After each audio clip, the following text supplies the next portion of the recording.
बहुत सारे लोग ऐसे होते हैं जो कि इनहेलर का प्रयोग करते हैं, सांस की तकलीफ बढ़ जाती है या सर्दी का मौसम आते ही उन्हें बहुत ज़्यादा श्वास संबंधी रोग होते हैं।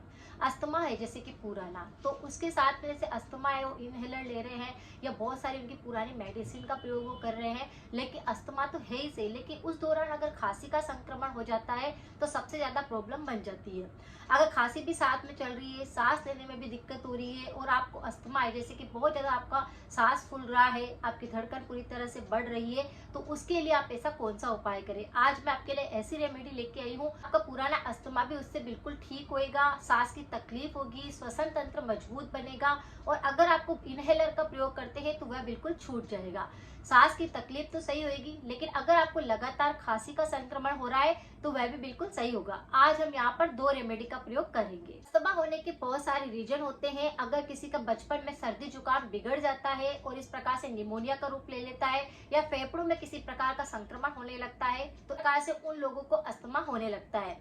जैसे कि सांस चढ़ने लग जाएगी, सीढ़ी वो नहीं चढ़ पाएंगे, काम करने में दिक्कत होगी, सांस फूलेगी या फिर धड़कन तेज होने लग जाएगी। तो इस प्रकार से कुछ लक्षण उनको दिखाई देता है। अगर किसी व्यक्ति का बार बार सर्दी जुकाम भी होता है तो भी आपको अस्थमा जैसी शिकायत हो सकती है। ऐसे लोग भी होते हैं जिनको किसी न किसी चीज से एलर्जी होती है, जैसे धूल मिट्टी से एलर्जी हो गई, खाने के पदार्थ से एलर्जी हो गई, तो इस प्रकार से उन लोगों को धीरे धीरे अस्थमा का रूप ले लेता है। अगर आपको थोड़ा सा भी सर्दी जुकाम होता है तो इसे इग्नोर ना करें। अगर सांस फूलती है, धड़कन तेज हो जाती है या फिर आपको ऐसा लगता है कि आपकी सर्दी के मौसम के अंदर इस प्रकार का संक्रमण ज्यादा लग रहा है, तो भी आप इन रेमेडी को कर सकते हैं। बच्चों को भी इस प्रकार का कई बार संक्रमण देखने को मिलता है कि वो इनहेलर का प्रयोग करते हैं, सही ढंग से पढ़ाई नहीं कर पाते, उनकी नाक पूरी बहती रहती है या फिर नाक जाम रहता है जिसके कारण सांस सही ढंग से नहीं लिया जाता।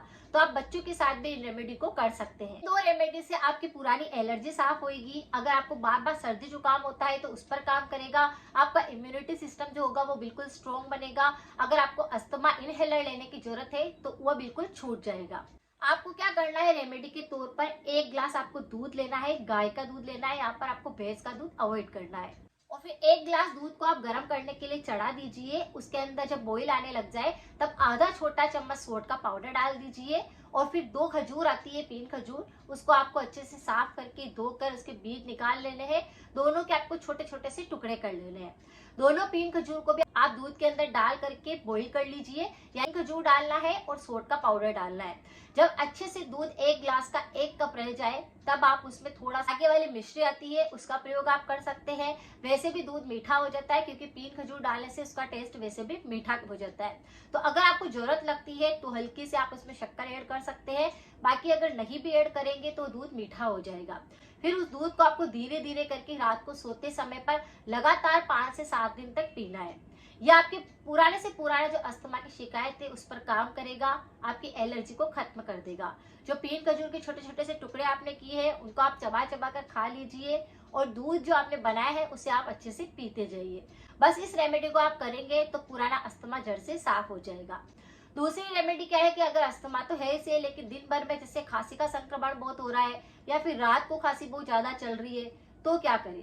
आपको क्या करना है, आधा चम्मच मुलेठी का पाउडर लेना है, चुटकी भर उसके अंदर हल्दी डाल देनी है और थोड़ा सा उसके अंदर आप शहद या फिर गुड़ मिक्स कर सकते हैं और उसका एक मिश्रण बना करके 1 चम्मच भरकर आपको जब भी आपको खांसी का संक्रमण हो रहा है उस दौरान आप इसे ले लीजिए। इसे आप दिन के अंदर 3 बार ले सकते हैं। ये खुराक आपके पेट के अंदर जाते ही आप खुद फर्क महसूस करेंगे। पुरानी खांसी बिल्कुल सही हो जाएगी, एलर्जी सही हो जाएगी, थ्रोट इन्फेक्शन बहुत होते हैं तो वह भी बिल्कुल सही हो जाएंगे। साथ में हमेशा कुछ परहेज रखिए। अगर आपको अस्थमा की शिकायत है तो आपको थोड़ा गुनगुना पानी लेना चाहिए। बदलता मौसम जैसे ही आता है उस दौरान आपको अदरक का पानी लेना चाहिए ताकि आपको अस्थमा की शिकायत ना बढ़े। गरम गरम सूप का सेवन करना है, हल्का खाना आपको खाना चाहिए और ऐसी चीजें आपको सेवन नहीं करनी है जिससे कि कफ प्रकृति और ज्यादा बढ़ जाए। जैसे कि आपको ऐसी ऐसी बहुत सारी चीजें होती है जैसे तला हुआ होता है जिससे भी कफ बढ़ता है, दही हो गया उससे कफ बढ़ता है, तो ऐसी बहुत सारी चीजें भी छोड़नी होती है। तो अगर आप कुछ परहेज करेंगे तो रेमेडी आपको 1 दिन के अंदर ही काफी अच्छा महसूस कराएगी। आपको फर्क महसूस होएगा, आप सांस जो नहीं ले पा रहे थे सांस ले पाएंगे, आपकी धड़कन जो तेज हो रही थी वह नहीं होगी, आपको सीने में बहुत ज्यादा भारीपन लग रहा था वह नहीं लगेगा, आपको बार बार सर्दी जुकाम का संक्रमण हो रहा था तो वह नहीं होगा।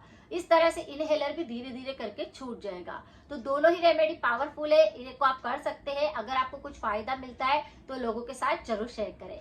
मिलते हैं फिर नेक्स्ट जानकारी के साथ में। Thank you so much.